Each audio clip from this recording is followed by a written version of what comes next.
जय हिंद दोस्तों। क्या आपको पता है कि कोई भी व्यक्ति जो भारत देश का नागरिक नहीं है या भारत देश का नागरिकता वो छोड़ चुका है, क्या वो व्यक्ति भारत का कोई भी चुनाव लड़ सकता है किसी भी स्तर पे? चाहे वो स्टेट लेवल पे हो, नेशनल लेवल पे हो, लोकल लेवल पे हो? नहीं लड़ सकता। इसके बारे में आज हम लोग इस पूरे के पूरे सेशन में समझने वाले हैं कि लड़ सकता है या नहीं लड़ सकता है, कौन सा एक्ट इसके बारे में बात करता है। और आज की सेशन में एक सबसे इंपॉर्टेंट बिहार का एक न्यूज है, बिहार का एक केस है, उसको भी डिस्कस करेंगे। उस केस में क्या हुआ इसके बारे में मैं आपको आज के सेशन में बताने वाला हूं। तो नमस्कार, मैं हूं चंदन सिंह और टेक्स्ट बुक जुडिशरी में आप सभी स्टूडेंट्स का मैं स्वागत अभिनंदन करता हूं। दोस्तों, बिहार के अंदर दिलचस्प न्यूज आ रहा है, एक दिलचस्प केस है। हुआ यूं है कि बिहार जब झारखंड से अलग हुआ 2000 ईस्वी में, इसके बाद काफी समय के बाद पंचायती इलेक्शंस हो रहे थे। तो पंचायती इलेक्शन 2001 में हुआ। इसके बाद हर 5 साल के बाद चुनाव हुए। पहले तो 3 साल पे चुनाव होता था, लेकिन बाद में पंचायती चुनाव को 5 साल कर दिया गया। 5 साल के अंतराल पे चुनाव होते हैं। ठीक है, तो 2021 में चुनाव होता है पंचायती का। उस समय पंचायती चुनाव में मुख्यतः कौन कौन से लोग चुने जाते हैं? मुखिया का, सरपंच का, इन सब लोगों का चुनाव होता है। तो मुखिया, सरपंच, इन सब का जो चुनाव होता है वो 2021 में होता है। उस चुनाव में एक व्यक्ति था जो बिहार के ही मूल निवासी था। 2005 ईस्वी में नेपाल के द्वारा एक विशेष अभियान चलाया जाता है और उस विशेष अभियान में वो व्यक्ति नेपाल की नागरिकता ले लेता है। दिलचस्प बात तो यहां थी। इसके बाद क्या होता है कि 2021 में वो व्यक्ति नेपाल की नागरिकता 2005 में ले लिया। इसके बाद 2021 में वो मुखिया का चुनाव लड़ता है। और मुखिया का चुनाव वो लड़ता कहां से है दोस्तों? भलुहारा, भलुहारा ग्राम पंचायत है, वहां से मुखिया का चुनाव वो लड़ता है और वहां पे जीत जाता है। काफी अच्छे बहुमत से जीत जाता है। और काफी अच्छे बहुमत से जीतने के बाद में अब चूंकि जो व्यक्ति हारा था, जो उसके जो व्यक्ति अपोजिट में था, अपोजिशन में था, वो व्यक्ति हारा, उसने कंप्लेन कर दिया।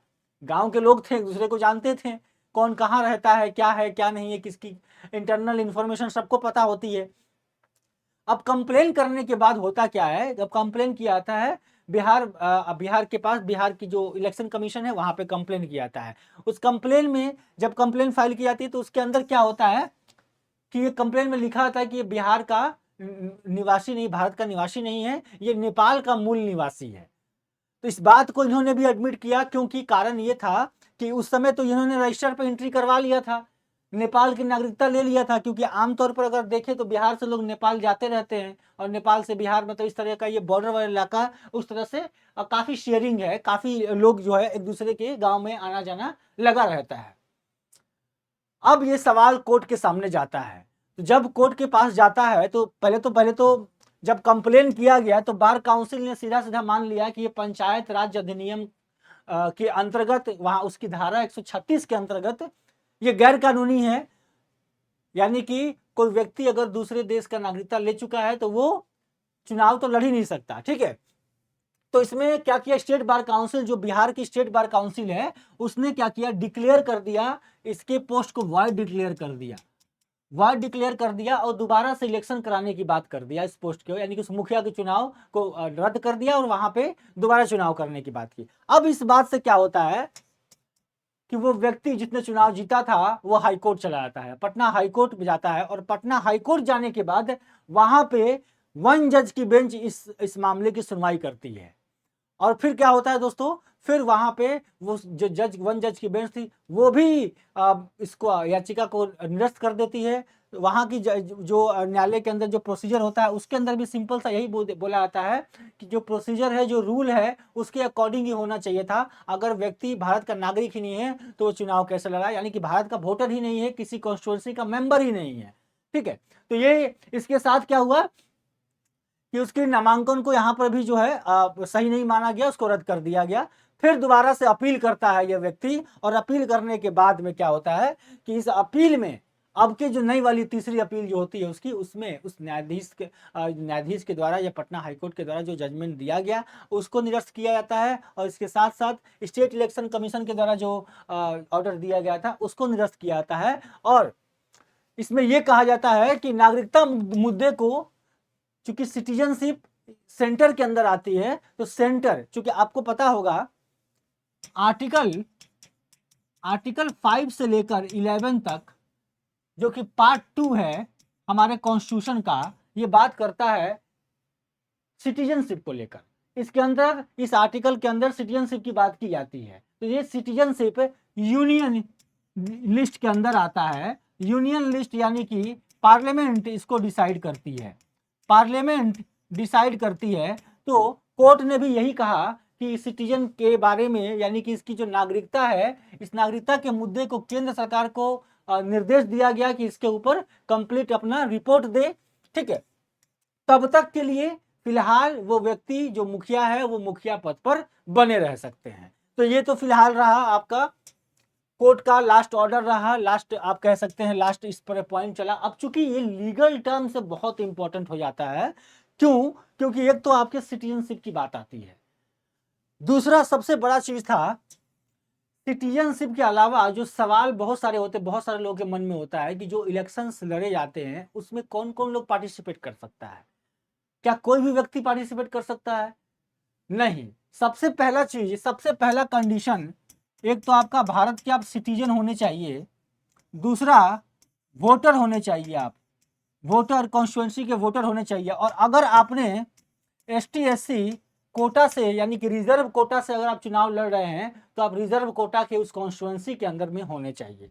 ठीक है, तो ये सारी चीजें एक मेजर क्वालिफिकेशन है। और इसको कौन सा एक्ट डील करता है? The representation of people act 1951। ये जो एक्ट है दोस्तों, ये एक्ट रिप्रेजेंटेशन ऑफ, मैं लिख देता हूं, रिप्रेजेंटेशन ऑफ पीपल एक्ट, ये बेसिकली बहुत इंपॉर्टेंट एक्ट हो जाता है। और ये जो एक्ट है यही गवर्न करता है इलेक्शंस को लेकर, पॉलिटिकल पार्टीज के रजिस्ट्रेशन को लेकर, कोई भी अगर फॉल्ट होता है उसको, तमाम तरह की चीजों के लिए ये रिप्रेजेंटेशन एक्ट का इस्तेमाल किया जाता है। ठीक है, अब आते हैं, समझते हैं सबसे पहले चीज कि जो जो रिप्रेजेंटेशन एक्ट है उसके क्या क्या महत्वपूर्ण पॉइंट्स है। अब देखिए, सबसे पहला चीज जैसा मैंने बताया, इलेक्शन करवाने के लिए, इलेक्शन कैसे होता है, इलेक्शन की प्रोसीजर्स क्या है, क्या क्या तरीके से इलेक्शन कराई जाएंगी, रूल्स रेगुलेशंस क्या होंगे, ये सब कहाँ पे बताया गया है? रिप्रेजेंटेशन एक्ट के अंदर बताया गया है। कौन कौन से मशीनरी होगी, स्टेट कैसे होगा, स्टेट इलेक्शन कमीशन क्या होगा, सेंट्रल में क्या होगा, इलेक्शन कमीशन ऑफ इंडिया, ये सब के बारे में बताया गया। इसके साथ जो पॉलिटिकल पार्टीज हैं उनकी रजिस्ट्रेशन कैसी होगी, इसके बारे में भी इसी एक्ट के द्वारा गवर्न किया जाता है। क्वालिफिकेशन और डिस्क्वालिफिकेशन मेंबर्स के, हाउस के मेंबर के लिए यही एक्ट का इस्तेमाल किया जाता है। तो तमाम तरह की जो एक्टिविटीज हैं, पॉलिटिकल एक्टिविटीज आप कह सकते हैं, जो पॉलिटिकल एक्टिविटीज हैं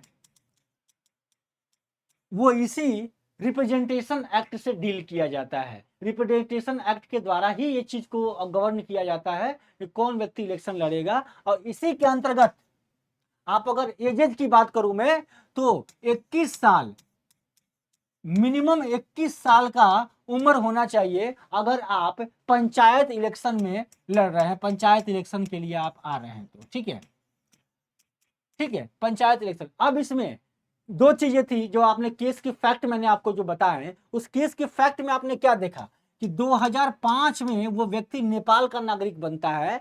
फिर इसके बाद क्या होता है, 2021 में वो चुनाव लड़ता है। इसमें एक सबसे इंपॉर्टेंट बात कोर्ट के अंदर व्यक्ति ने बोला है, क्या बोला है कि 2023 में उसने नागरिकता रद्द करने के लिए एप्लीकेशन दिया। कहां पर एप्लीकेशन दिया?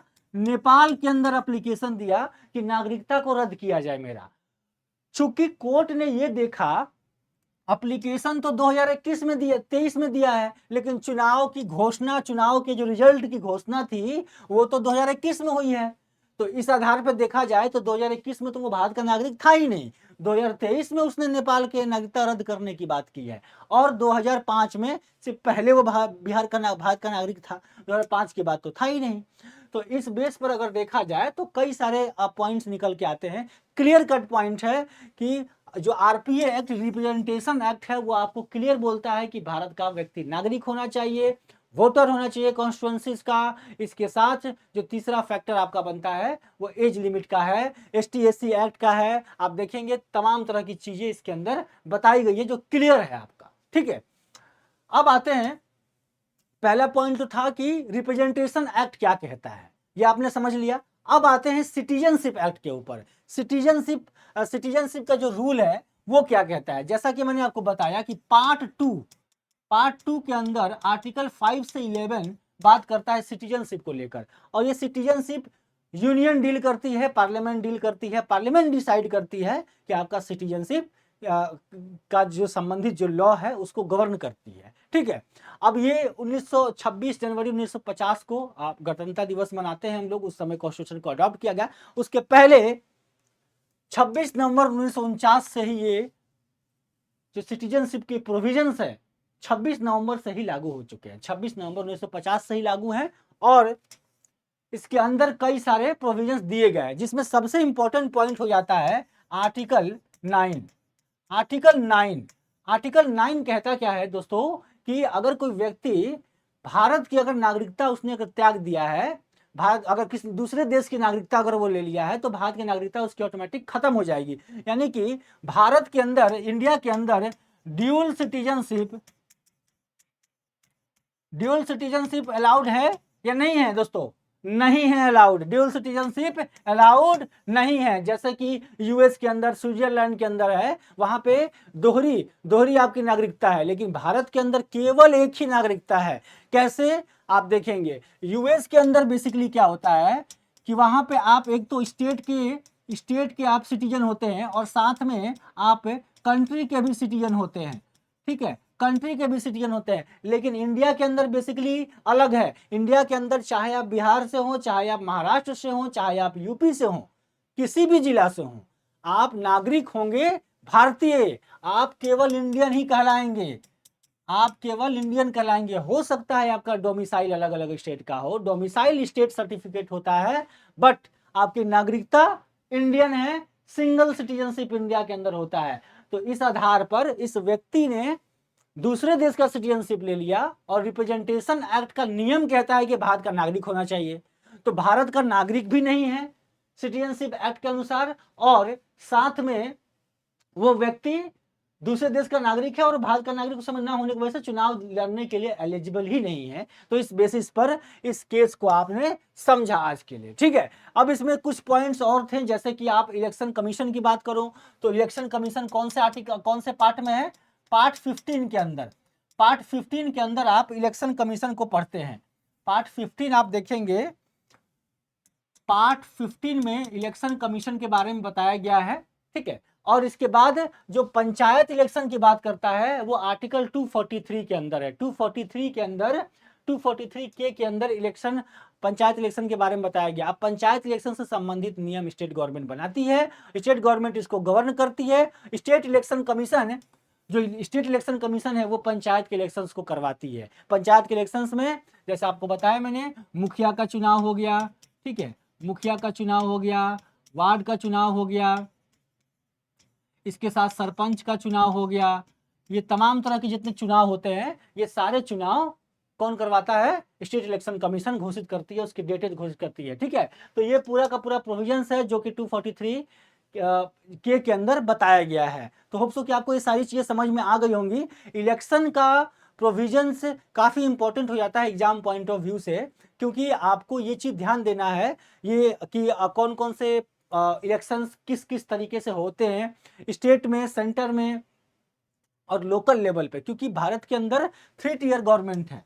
ठीक है, 3 टियर हम लोग पॉलिसीज अपनाते हैं, एक आपने सेंटर पे है, एक स्टेट पे है और एक आपके लोकल गवर्नमेंट पे है। तो ये लोकल गवर्नमेंट के लिए बहुत इंपॉर्टेंट था, बहुत इंपॉर्टेंट आपका ये मामला था। तो यहाँ पे होप्स हो कि आपको क्लियर हो गया होगा। कुछ लोग ये भी सवाल मुझसे पूछ सकते हैं कि जो व्यक्ति एनआरआई वगैरह हैं, मान लीजिए भारत के नागरिक थे, क्या वो वोट वगैरह देते हैं क्या? क्या वो दूसरे देश के हैं तो क्या वो भारत के अंदर, हमारे देश के दूसरे देश में रहते हैं तो क्या वो भारत के चुनाव में लड़ सकते हैं क्या? तो इसके बारे में आप कमेंट करके बताइए इस सेशन के अंदर, क्योंकि ये बहुत ही एक अच्छा टॉपिक है, सभी लोग को समझ में आना चाहिए, और करेंट अफेयर से संबंधित ये टॉपिक बहुत इंपॉर्टेंट हो जाता है आपके एग्जाम पॉइंट ऑफ व्यू से। केस का नाम याद रखिएगा, केस का नाम देख लीजिए, केस का ये टाइटल है बिहार, पटना एवं अन्य राज्य चुनाव आयोग बनाम बिल्टू प्रसाद यादव, ये केस का नाम है 2024 का। इस मामले के अंदर ही ये पूरा का पूरा आपको मैंने कहानी बताया है।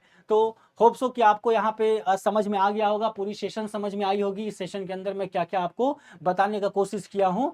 आगे फिर मैं आपके लिए एक अच्छी क्लास और लेकर आऊँगा, जिसमें आपको और लीगल करंट अफेयर्स के बारे में बताऊँगा। फिर मिलेंगे नेक्स्ट लेक्चर में, तब तक के लिए जय हिंद, जय भारत।